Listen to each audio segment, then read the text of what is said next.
મિત્રો સ્વાગતમ નમસ્કાર. બાયસેગના માધ્યમથી ગુજરાતના ખૂણે ખૂણે જે વિદ્યાર્થીઓ બેઠા છે અને આ વ્યાખ્યાન શૃંખલાનો લાભ લઈ રહ્યા છે એ સૌ મિત્રોને સૌપ્રથમ નૂતન વર્ષના અભિનંદન. હવે પછીની જે આપણી આ વ્યાખ્યાન શ્રેણીમાં ગયા ગુરુવારે જે વ્યાખ્યાન સાંભળ્યું એની પછી આજના દિવસે એક એવા યુવાન સમાજશાસ્ત્રના વિદ્યાર્થીને આપ સાંભળવા જઈ રહ્યા છો જેમનું નામ છે પ્રાધ્યાપક જીતેન્દ્ર ઢેબરિયા. એમનો પરિચય હજી તો ખૂબ જ નાની ઉંમર છતાં સમાજશાસ્ત્રમાં સારું એવું ખેડાણ એમણે કર્યું છે અને એવા જીતેન્દ્રભાઈ આજે આપણી વચ્ચે ઉપસ્થિત છે. બાયસેગમાં હું એમને આવકારું છું આપણા સૌ વતી. જીતેન્દ્રભાઈનો ખૂબ ટૂંકમાં પરિચય જોઈએ કે જીતેન્દ્રભાઈ છે એ મૂળ એમણે BA એ સૌરાષ્ટ્ર યુનિવર્સિટીમાંથી કર્યું અને ત્યાર પછી MA અને MPhil એ બંને એમણે ગુજરાત વિદ્યાપીઠમાંથી કર્યું અને હાલ એમનું PhD છે એ PhD કાર્યરત છે. PhDનો એમનો જે ટૉપિક છે એ પણ ખૂબ રસપ્રદ છે અને એ રસપ્રદ વિષય એવો છે કે કોસ્ટલ એન્વાયરમેન્ટ્સ એન્ડ NGOs એ વિષય ઉપર તેઓ અત્યારે ડૉક્ટર વિદ્યુતભાઈ જોશીના માર્ગદર્શન હેઠળ પોતાનું સંશોધન કાર્ય છે એ કરી રહ્યા છે. અને સૌથી મહત્ત્વની વાત અને વિદ્યાર્થીઓ માટે પ્રેરણારૂપ એક બાબત એમના માટે કહી શકાય એવી છે કે તેઓ UGC દ્વારા જે પ્રેરિત જે નેટ પાસ છે અને JRF જુનિયર રિસર્ચ ફેલોશિપ એમને મળી છે અને JNU જવાહરલાલ નહેરુ યુનિવર્સિટી એના દ્વારા જે મેરિટ એવોર્ડ અપાય છે એમનાથી પણ એમને સન્માનિત કરવામાં આવ્યા છે. અને હાલમાં તેઓ મહાદેવભાઈ ગ્રામ સેવા જે સાદરા ખાતે ગુજરાત વિદ્યાપીઠનું કેન્દ્ર છે એની અંદર પોતે સમાજશાસ્ત્રના અધ્યાપક તરીકે હમણાં જ 4-5 મહિના પહેલાં જ એમની નિયુક્તિ થઈ છે અને ત્યાં પોતે સમાજશાસ્ત્રના વિદ્યાર્થીઓનું અધ્યાપન કાર્ય છે એ કરી રહ્યા છે. તો આજે જે જીતેન્દ્રભાઈ આપણને વાત કરવાના છે એ વિષય એ મુદ્દો છે સામાજિક પરિવર્તન, વિભાવના અને પ્રક્રિયાઓ. તૃતીય વર્ષ BAમાં જે અભ્યાસ કરનારા વિદ્યાર્થીઓ છે અને કેટલીક યુનિવર્સિટીઓમાં દ્વિતીય વર્ષમાં એ આ મુદ્દો ખૂબ સાંપ્રત અને કહી શકાય એવો કે સોશિયલ ચેન્જ, સમાજ જે બદલાય છે તો સામાજિક પરિવર્તન, શું બધા પરિવર્તનોને સામાજિક પરિવર્તન કહી શકાય?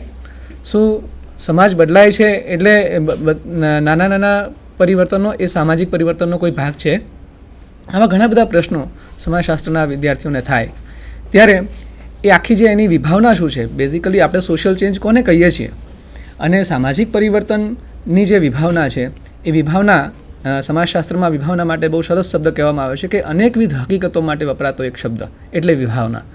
તો આ વિભાવનાની જે સ્પષ્ટતા છે એ સ્પષ્ટતા સમાજશાસ્ત્રના વિદ્યાર્થીઓને આજે જીતેન્દ્રભાઈના વ્યાખ્યાન દ્વારા મળશે. સાથે સાથે પ્રક્રિયાઓ, પ્રોસેસ જે સતત ચાલતી બાબત છે એને પ્રક્રિયા તરીકે આપણે સમાજશાસ્ત્રમાં ઓળખીએ છીએ.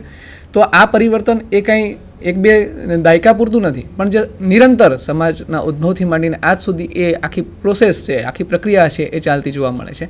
તો કઈ બાબતો એની અંદર આવી શકે? ક્રાંતિ છે, પ્રગતિ છે, એ બધી બાબતોની પણ આજે એ વિશદ છણાવટ છે આપણી સમક્ષ કરવાના છે. તો જીતેન્દ્રભાઈ, આપનું બાયસેગમાં અમને આવકારીએ છીએ અને આપ વિદ્યાર્થીઓને ખાસ આ વિભાવના અને પ્રક્રિયાઓ વિશે હવે આપના વ્યાખ્યાનથી માહિતગાર કરો. જીતેન્દ્રભાઈ. સૌને નમસ્કાર, નવા વર્ષના શુભકામનાઓ. આજે આપણો વિષય છે સામાજિક પરિવર્તન, વિભાવનાઓ અને પ્રક્રિયાઓ. તૃતીય વર્ષના અને ઘણી યુનિવર્સિટીઓમાં દ્વિતીય વર્ષના વિદ્યાર્થીઓ પરિવર્તનનો અભ્યાસ કરી રહ્યા છે. આમ તો આપણે હરરોજ કહેતા હોઈએ છીએ કે ભાઈ બધું બદલાઈ રહ્યું છે, પરંતુ આ બધું જે બદલાઈ રહ્યું છે એમાં સામાજિક પરિવર્તન એટલે શું એની વાત કરીએ તો હું આજે સામાજિક પરિવર્તનની અર્થ, લક્ષણો, કારણો અને પ્રક્રિયાઓ આટલી વાત વિદ્યાર્થીઓ સમક્ષ કરવાનો છું. ત્યારે સમાજને સમજવા માટેના 2 વિરોધાભાસી ચિત્રો અથવા 2 વિરોધાભાસી વિચારધારાઓ આપણી સામે આવે છે. એક વિચારધારા એવી છે જેમાં યુરોપિયન દાર્શનિક હેરાક્લિટ્સ એવું કહે છે કે ભાઈ એક નદીમાં કોઈ એક વ્યક્તિ 2 વખત ડૂબકી મારી શકે નહીં. એની પાછળ એનો તર્ક એવો છે કે બીજી વખત જો એ ડૂબકી મારવા જાય છે ત્યારે નદી બદલાઈ જાય છે, સાથે સાથે વ્યક્તિ પણ બદલાય છે. અને બીજો વિરોધાભાસી જેને આપણે ચિત્ર કહીએ એ પેરામેડિસ કરીને એક દાર્શનિક છે, એમણે આપ્યો કે ભાઈ પરિવર્તન તો એક ભ્રમ છે, દગો છે, ખરેખર પરિવર્તન જેવું કશું હોતું નથી. તો આપણને એવું થાય કે ભાઈ આવી દાર્શનિકો તો આવી મોટી મોટી વાતો કરતા હોય છે, પરંતુ આપણે સામાજિક પરિવર્તનની જ્યારે વાત કરીએ ત્યારે એની અંદર શું શું સમાવિષ્ટ કરી શકાય? ખરેખર તો સમાજમાં આ દ્વિમુખી પ્રક્રિયા સતત ચાલે છે, એટલે કે કંઈક ને કંઈક સ્થિર રહે છે, કંઈક ને કંઈક પરિવર્તન પામે છે. આગળની સ્લાઇડમાં આની જ વાત કરવામાં આવી છે કે ભાઈ હેરાક્લિટ્સ અને પેરામેડિસે જે વાત કરીએ, પરંતુ વ્યવસ્થામાં સતત સ્થિરતા અને પરિવર્તન આ પ્રક્રિયા ચાલે છે. હવે આગળ આપણે સામાજિક પરિવર્તનની વાત કરીએ કે ખરેખર સામાજિક પરિવર્તન એટલે શું?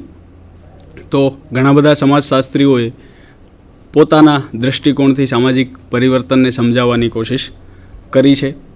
એની વાત કરીએ તો ગિલિન અને ગિલિન આ નામના સમાજશાસ્ત્રીઓ છે. એમણે વાત કરી કે જીવનના સ્વીકૃત અંગોમાં પરિવર્તન એટલે સામાજિક પરિવર્તન. હવે જીવનના સ્વીકૃત અંગો એટલે શું? તો કે આપણે સતત જે જિંદગી જીવીએ છીએ, જે જીવન જીવીએ છીએ, એમાં આપણે માનસિકતાઓથી, આપણે વિચારધારાઓથી જીવન જીવીએ છીએ.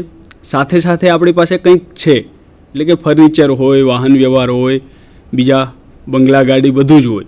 આ બંને વસ્તુમાં જો પરિવર્તન આવે તો સામાજિક પરિવર્તન કહી શકાય. એટલે કે જીવનના સ્વીકૃત ઢંગો એટલે અત્યારે જે કંઈ છે એમાં જેટલું પણ પરિવર્તન આવે એને સામાજિક પરિવર્તન કહી શકાય. આગળની વ્યાખ્યા આપી છે એથનિક ગિડન્સ.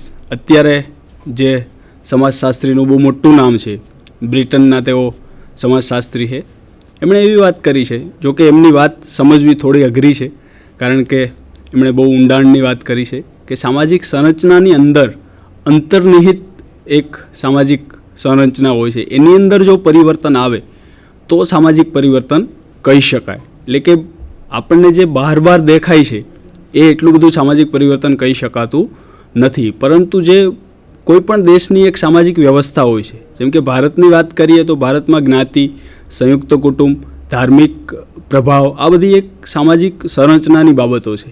આની અંદર સુધી જો કોઈ પરિવર્તન આવે તો એને સામાજિક પરિવર્તન કહી શકાય. એટલે કે આપણે હિન્દુ ધર્મની વાત કરીએ તો એની અંદર અમુક પ્રકારનો વિરોધાભાસ હતો, જેને કારણે જૈન અને બૌદ્ધ ધર્મનો ઉદ્ભવ થયો. એટલે કે હિન્દુ ધર્મની આખી વ્યવસ્થા બદલાઈ નથી. હિન્દુ ધર્મ હજી પણ અસ્તિત્વ ધરાવે છે, પરંતુ એની અંદર જે કાંઈ વિરોધ હતો, એની અંદરની આંતરિક સંરચના હતી, એમાં કંઈક બદલાવ આવ્યો અને એને કારણે એક સામાજિક પરિવર્તનની વાત ગિડિન્સે કરી છે. આગળની વાત જે છે એ મેકાઈવર અને પેજે આપી છે કે સામાજિક સંગઠનના સમૂહો એટલે કે કુટુંબ, વર્ગ, જ્ઞાતિ વગેરેની અંદર અને આ સમૂહો વચ્ચેના સંબંધોમાં જે પરિવર્તન આવે છે એને સામાજિક પરિવર્તન કહી શકાય. એટલે એમણે બે પ્રક્રિયાઓની વાત કરી. એક તો આ કુટુંબ, વર્ગ, જ્ઞાતિ વગેરે જે છે એની અંદર જે કાંઈ પરિવર્તનો આવે છે, આપણે સતત આ પ્રકારના પરિવર્તનો સાથે જીવીએ છીએ. આપણા કુટુંબો બદલાયા છે, આપણે જે વર્ગમાં જીવીએ તે બદલાયો છે. આપણે જ્ઞાતિની વાત કરીએ તો આજથી હજારો વર્ષ પહેલાંની જ્ઞાતિ અને આજની જ્ઞાતિ ઘણી બધી બદલાઈ ચૂકી છે, પરંતુ જ્ઞાતિ ટકી રહી છે ખરી. અને એની સાથે સાથે જ્ઞાતિ અને રાજકારણ, જ્ઞાતિ અને આર્થિક બાબતો, જ્ઞાતિ અને કુટુંબ આ બધાના સંબંધો પણ બદલાયા છે. ભારતમાં આજે જ્ઞાતિ અને રાજકારણ એટલું બધું જટિલ રીતે સંકળાયેલું છે કે એને સમજવા માટે સારા સમાજશાસ્ત્રીઓ પણ શું કહેવાય અસમંજસની સ્થિતિમાં છે. કારણ કે એટલી મોટી વાત ભારતમાં જ્ઞાતિ અને રાજકારણના સંબંધોની બાબતમાં આવી છે. તો આને સામાજિક પરિવર્તન કહી શકાય. એટલે કે સામાજિક સંગઠનોની અંદર અને એના સમૂહો જે છે અથવા તો સંસ્થાઓ છે એમની વચ્ચે જે સંબંધો છે એમાં જે કાંઈ પરિવર્તન આવે એને સામાજિક પરિવર્તન કહી શકાય. આ મેકાઈવર અને પેજની વાત છે. આગળની સ્લાઇડમાં વાત કરી છે યોગેન્દ્રસિંહ, ભારતના હાલના સમાજશાસ્ત્રીઓમાં બહુ મોટું નામ. મોડર્નાઇઝેશન ઇન ઇન્ડિયન ટ્રેડિશન બહુ વિખ્યાત કૃતિ, વિશ્વવિખ્યાત કૃતિ એમણે આપી છે. ભારતની પરંપરાઓ કઈ રીતે બદલાઈ રહી છે એની વાત એમણે એમાં કરી છે. એમણે વાત કરી ભારતમાં સામાજિક પરિવર્તન. આપણે વિશ્વની વાત છોડી દઈએ, ભારતમાં સામાજિક પરિવર્તન એટલે શું? તો કે લઘુ પરંપરાઓ, મહાન પરંપરાઓ, સામાજિક સંરચના એટલે કે રાજનૈતિક અને આર્થિક સંસ્થાઓમાં થનાર પરિવર્તન.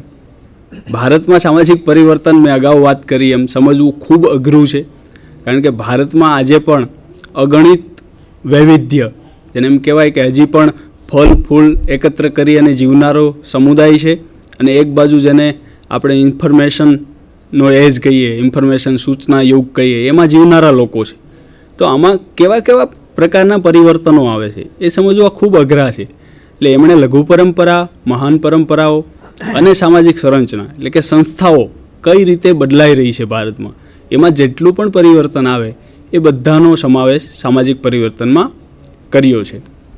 આગળની વાત, કિંગ્સલે ડેવિસ, એ પણ બહુ મોટું નામ સમાજશાસ્ત્રમાં.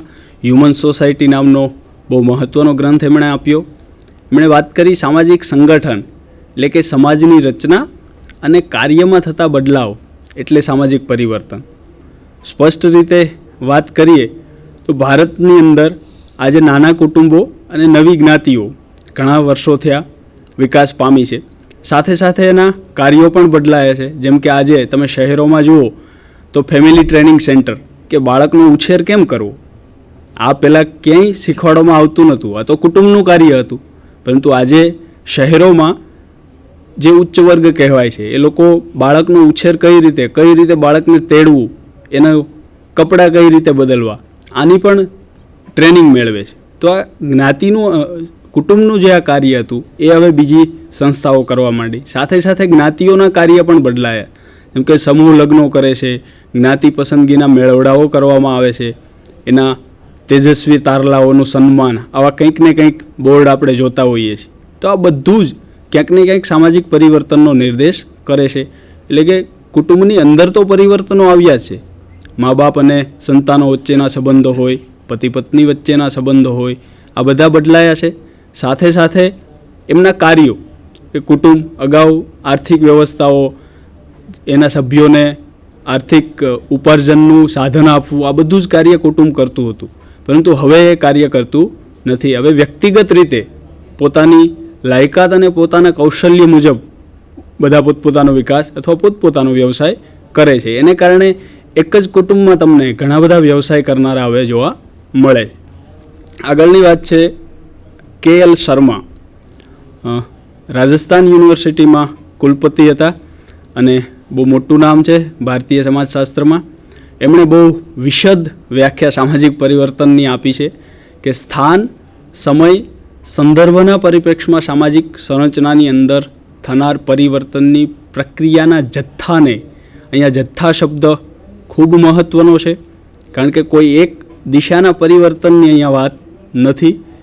સ્થાન પ્રમાણે સામાજિક પરિવર્તન જુદું હોઈ શકે, સમય પ્રમાણે સામાજિક પરિવર્તન જુદું હોઈ શકે, અને જે તે સામાજિક સંરચના, એટલે ભારતની સામાજિક રચના જુદી હોય, શ્રીલંકાની જુદી હોઈ શકે, રશિયાની પણ જુદી હોઈ શકે. તો ત્યાં જે આખા પ્રક્રિયાનો જે આખો જથ્થો છે, એટલે અગાઉ પણ વાત થઈ કે ભાઈ નાના નાના જે પરિવર્તનો આવે છે એને આપણે સામાજિક પરિવર્તનો કહી શકીએ કે કેમ, તો એને સામાજિક પરિવર્તન કહી શકાતા નથી. જ્યારે એ જથ્થામાં ભેગા થાય છે અને કોઈ એક સામાજિક સંરચના ઉપર બહુ ઊંડો પ્રભાવ પાડે છે, ત્યારે એને સામાજિક પરિવર્તન કહી શકાય. આવી વાત KL શર્માએ કરી છે. આને કારણે સામાજિક પરિવર્તન સાપેક્ષ બને છે. એટલે કે બીજા દેશોમાં આવતું સામાજિક પરિવર્તન ભારતમાં આવે જ એવું જરૂરી નથી. એટલી વાત સામાજિક પરિવર્તનની વિભાવનાઓની, કે મૂળ રૂપે સામાજિક પરિવર્તન એટલે શું, તો કે સામાજિક સંરચના જે છે એની અંદર અને એની બહાર, એટલે કે કુટુંબ, જ્ઞાતિ, રાજ્ય વ્યવસ્થા, અર્થવ્યવસ્થા, આની અંદર જે કાંઈ બદલાય છે એ વાત, અને આ બધી સંસ્થાઓ વચ્ચેના સંબંધો, અને અંતે એના કાર્યોમાં જે કાંઈ પરિવર્તન આવે છે એને આપણે સામાજિક પરિવર્તન કહી શકાય. હવે આપણે વાત કરીશું સામાજિક પરિવર્તનની લાક્ષણિકતાઓ, કે સામાજિક પરિવર્તનની અંદર શું શું હોઈ શકે. તો એમાં જોઈએ તો સામાજિક પરિવર્તન એક સામાજિક પ્રક્રિયા છે, એટલે કે સતત ચાલે છે, એમાં ક્યાંય અટકવાનું નથી. આપણે હંમેશા વાત કરીએ કે પરિવર્તન સંસારનો નિયમ છે. એનો મતલબ એમ કે પરિવર્તન સતત થતું રહે છે, કોઈ વસ્તુ સ્થિર નથી.